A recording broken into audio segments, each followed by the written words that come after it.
ভেবে সূর্যবংশীর ম্যাজিক্যাল 50 দেখা গেল। সিএসকে তাদের প্রথম ম্যাচেই খারাপভাবে হেরে গেল। রাজস্থান রয়্যালস ফুল ডমিনেট করে তাদের ফার্স্ট ম্যাচ জিতে নিল। ইয়েস বন্ধুরা, কালকে ছিল Rajasthan Royals versus CSK match, যেখানে রাজস্থান রয়্যালস জিতে যায় 8 উইকেটসে।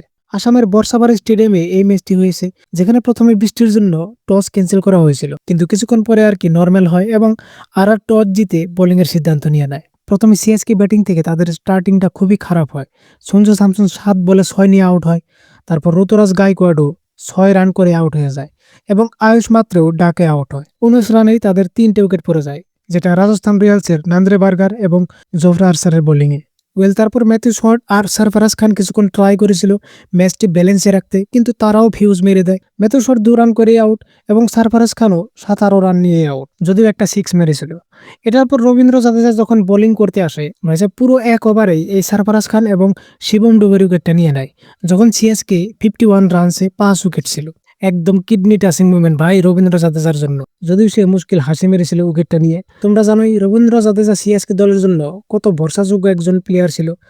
তো আজ সেই রবীন্দ্র জাদেজাই সিএসকে এর এগেইনস্টে খেলছে। জাদেজা পিঙ্ক জার্সিতে বলে যে আমাকে যদি দেখি পিঙ্ক কালারে ভালোই মানাচ্ছে। ইভেন আমরা দেখতে পেলাম যে স্যার জাদেজা নতুন হেয়ার কাটও মেরেছে। যাই হোক, সিএসকে 57-এ 6 উইকেটস থাকার পর জেমি ওভারটনে সে সুন্দর খেলে 43 রানস করে 37 বলে, এবং পরে গিয়ে সিএসকে টোটাল টার্গেট হয় 127। তারপর রাজস্থান রয়্যালস থেকে ওপেনিং জুড়ি থেকে বৈভব সূর্যবংশী এবং ইয়াশাসবি জয়সওয়াল পুরো তাবড়তোড় খেলে দেয়। স্পেশালি সূর্যবংশী নতুন নতুন 15 বছরে পা দিয়ে 15 বলে হাফ সেঞ্চুরি করে ফেলে। বৈভব সূর্যবংশীর যাওয়া আইপিএলে 17 বলে হাফ সেঞ্চুরি রেকর্ড ছিল, তো এখন 2026-এ 15 বলেই করে ফেলে। আগামীতে আরো কিছু হতে পারে ভাই, খুবই ডেঞ্জারাস একটা প্লেয়ার, কিচ্ছু বলা যায় না। 3 বলে হাফ সেঞ্চুরি করতে পারে। Fastest century in IPL by an Indian. তারপর আইপিএল হিস্ট্রিতে সেকেন্ড ফার্স্টেস্ট 100 তারই পর এখন 3 নম্বর সবচেয়ে দ্রুত 50 রান করেছে আইপিএল হিস্ট্রিতে। হাফ সেঞ্চুরি করে আউট হয়ে যায় 17 বলে 50 রানস করে, যেটা ক্যাচ ধরে নেয় সরফরাজ খান, খুবই সুন্দর একটা ক্যাচ।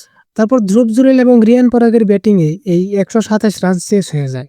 রিয়ান পরাগের জন্য খুশির খবর ভাই, কারণ নতুন নতুন ক্যাপ্টেন হয়ে ফার্স্ট ম্যাচে তার সুন্দরভাবে পার হয়। সিএসকের জন্য খুবই খারাপ হলো এটা, না ব্যাটিং হলো, না বোলিং, না ফিল্ডিং, না ডিআরএস, পুরোই লাক খারাপ। ভেবেছিলাম সিএসকে এর অনেক প্লেয়ার ইনজুরিতে আছে, তো যারা প্লেইং 11 আছে তারা ওসব ইনজুরি প্লেয়ারের কাজ করে দেবে, কিন্তু সেটা আর হলো না।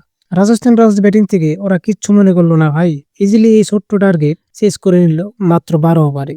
বাকি এই ম্যাচ নিয়ে তোমাদের কি মন্তব্য কমেন্ট করে জানাতে পারো।